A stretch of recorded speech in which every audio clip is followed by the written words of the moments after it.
Pirates of the Caribbean Pinball from Zizzle. That's the brand, Zizzle. Probably made about 15 years ago. I bought this off of Facebook Marketplace maybe a year ago. I like the cabinet, but it's had some issues. The main thing is that the buttons that do the flippers are just terrible, and then the flippers themselves don't seem to have the strength enough to launch the ball all the way up. So like this one, I'd launch it and it would just get to the bottom of this and then roll back down because it just didn't have the oomph. So, a couple things that I've done. One, I should probably show, I don't know if I can show this very well with one hand because I'm holding my phone with the other, but let's see. So if I just...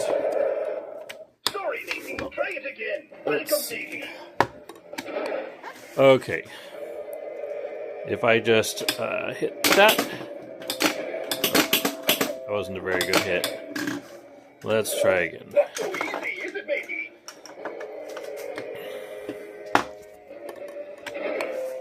Okay, here it goes.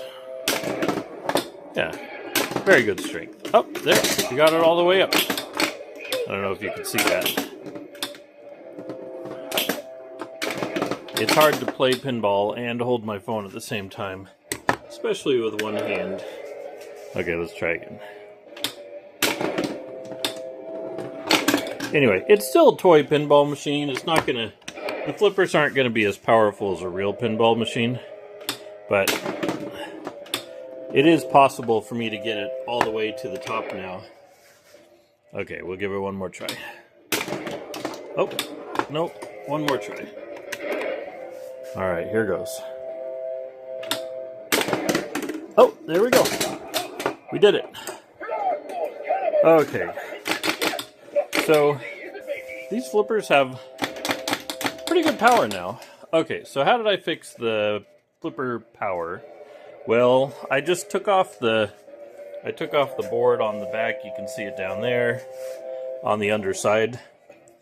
And then I just got into the solenoids and I just sprayed them out with this silicone WD-40. And that seems to have done the trick. They were just kind of sticking, I guess. The other thing I should mention, the buttons that came with this machine were just terrible. And so, here's the little parts from the buttons that I removed. And I just replaced them with these little cheap arcade buttons that I had laying around. And now they work great. Now, if you're a real arcade aficionado, you might still complain about the quality of the buttons, but let me show you. This button does not extend into the cabinet at all, so it has to be real thin. So let me show you how we got that done.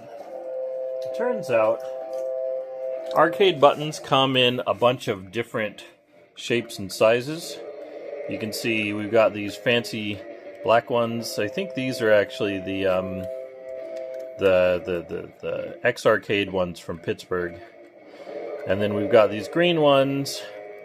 But then these, of course, are way too thick. You see, they would stick all the way through if you tried to mount them in here. And I have seen people do that. Oops. Dropping buttons all over the place. But if you get these thin ones, now this blue one here, still too thick. But check out this white one. And this is probably like the cheapest one that I could find. And look at that, like, it's really thin. And so, I happened to put on these blue ones, by the way. But the white one is the same size. Basically, I just soldered the leads on there. And then I just went ahead and kind of bent these over a little bit, real gently, because I didn't want them to break. Anyway, even then, the little spacer on here doesn't have quite enough space. So what I did was, this plastic piece that holds this thing on here, the cable starts here and goes up here, and it's just like a little spacer. I just had to give ever so slightly more space So I just took this hot glue gun, and I just did a bead of hot glue around the inside of this spacer, just to give it a little bit more room. And so these spacers now are sticking out a little bit more than they used to, just like maybe a couple millimeters, but you wouldn't even notice. The only thing you really can notice is that I use a blue button instead of black one. Maybe someday I'll update that. I could use the white ones, but I thought the white ones would really stand out even stronger. I don't know, maybe the white ones would look better. Anyway, I can always swap these out later if I want to. But the point is, now, like, these feel like real pinball buttons. I mean, they're snappy and responsive. They're great. Anyway, so those are the two things that I did today.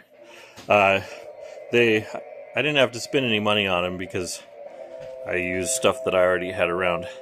There's still some more mods that I'd like to do to this, but that's where I'm at so far.